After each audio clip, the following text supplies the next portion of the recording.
Keith, thank you Dina, for being with us today. it's my pleasure. Thank you very much for the invite. So, Keith, what's your agency's biggest challenge this year? I think our agency's biggest challenge for this year, it's really what I would characterize as market adaptation. I think we're dealing with a lot of clients that have a lot of uncertainty really around the market and basically what that means for the future for them. So we have clients that have money, but that's like they have their hand stuck in their pocket right now until they see something that looks like some level of stability in their respective marketplace. So our ability now to adapt and then sell differently, both tactically and strategically, is kind of where we now find ourselves and combating some of these different kind of headwinds. And these are challenges, quite frankly. We've been in business now for almost 30 years, over 30 years. We've never seen this kind of hesitancy in the marketplace. Um, but we're fortunate to be definitely flexible and adaptable, and we're making those appropriate changes to really make sure that we're responding properly to the market. But how the role of recruiter changed in the last couple of years?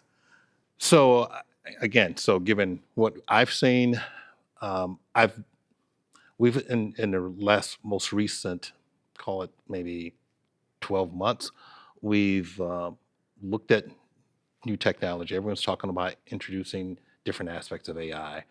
And I think there was certainly a lot of hesitancy in order for a lot of corporations, in order for an organization to really embrace that. Um, we weren't different from that.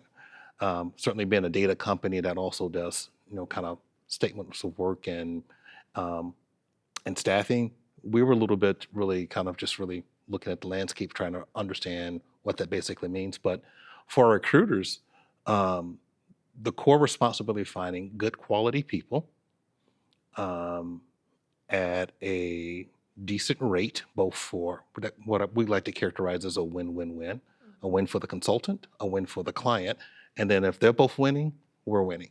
So, but I would characterize the last certainly 12, 18 months, we definitely see the role changing, meaning with the proliferation of tools and the advent of all these other things happening in terms of the market, um, we're focused on really making sure our team now is um, acutely focused on what we characterize as really the money making opportunities or those money making kind of candidates, meaning looking to tools to really do all the warming, converting them from cold contacts to warm, doing some level of pre-validation through automation.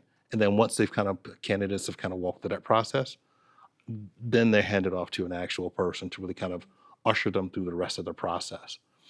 Um, our team was a little bit, as everyone else, a little bit hesitant to that because they thought it was going to be something that was really going to now circumvent and maybe even eliminate their job. It doesn't eliminate it, it changes it.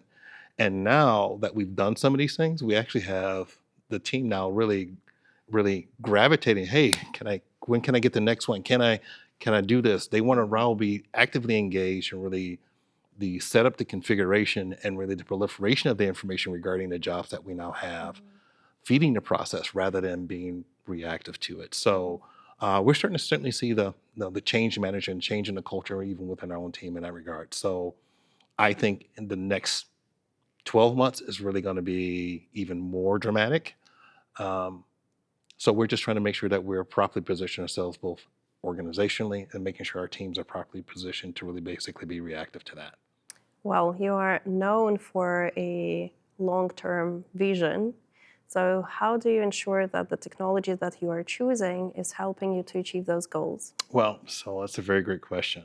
Um, the rate of technology change is so rapid now. I mean, you could really put in a technology stack and put it away and walk away. Now, this is one of those things that we are evaluating almost quarterly now.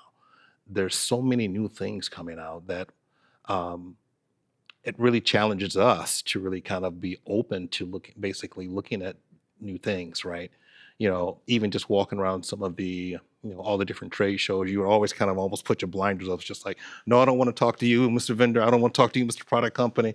And now it's kind of like, we saunter through and we just kind of look and engage people in conversation for things that seem to be directionally correct. So I think really the degree that we can, staying actively engaged within the marketplace is what's important, seeing what's happening, and then being a little bit more open and receptive to really making sure that we are utilizing the right kinds of products that are really going to help support us for really the current state and then what we see the future state basically being. That's great. Do you see any red flags which makes you stop looking at the vendor? So red flags. So um, that's another great question. Everyone wants to work with Magic Quadrant tools, um, and in our site, in our history, we've seen the normal cycle, right? Put everything in, put everything out, put everything on premises, take everything off premises. I see some of the same things happening, even also when you start talking about really from a recruitment standpoint, even the technology stack and all the different vendors that are out there. Um, a lot of people really migrated towards companies that could really be a one-stop shop and be holistic in terms of their approach and finding complete end-to-end solutions for organizations. But what you start to see is when you start to look at organizations that aren't a part of that stack, they are uh, ahead of the curve a little bit. So there's okay, bleeding edge, leading edge. These some are bleeding, but leading edge is one of those things. It's just kind of like, companies are the ones you want to take a look at because it really challenges, champion challengers. So it challenges really the status quo of really some of the larger Magic Quadrant organizations right that are out there. So and they're more nimble. Um, and they're open and they're looking to really, really make sure that they can adapt to that. So we're working with integrating a product right now. We're in the process of completing a POC. I have never, we've done two in the last 6 months. I've never seen the degree and the level of responsiveness that we've had from both of these companies in terms of actively engaging both during business hours and after business hours. One of the persons that was the gentleman that was leading this was just like, man, I'm doing my normal day doing a job, but then I'll have to still bat down all these text messages and all these different exchanges because they're actively tailoring what they're doing to meet really our specific needs within our existing platform. Um, so I think to really answer questions, really having an acute awareness of really what's happening in the marketplace and not and doing it in what we characterize almost on a quarterly basis, just so that you kind of keep a pulse on things. That's a very insightful, Keith. And my last question, how do you make sure that the technologies that you are bringing in, they are amplifying each other rather than just coexisting? That's another great question. So in the end, the solutions that we implement or the things that we bring on board, they really have to really add core business value for us. Now, I have no problem with people if they can do that and gain some benefit themselves. I have no issue with that. But the most important thing still needs to be important, the most important thing. And we've been able to work with folks that actually understand that. Um, one of Going back to the same example, we working with a company that's for this POC, and we decide to go ahead and move forward. We tell them, well, fine, um, but we don't want any of your product monikers to show up on anything that we present or produce to our end client. They were like, no problem. So it's completely white label. That level of adaptability is not one of the things that we have historically seen. Everyone wants, to your point, they want see me. And they understand that if it's a win for you, it's going to be a win for them. And so we can appreciate folks that have that level of flexibility.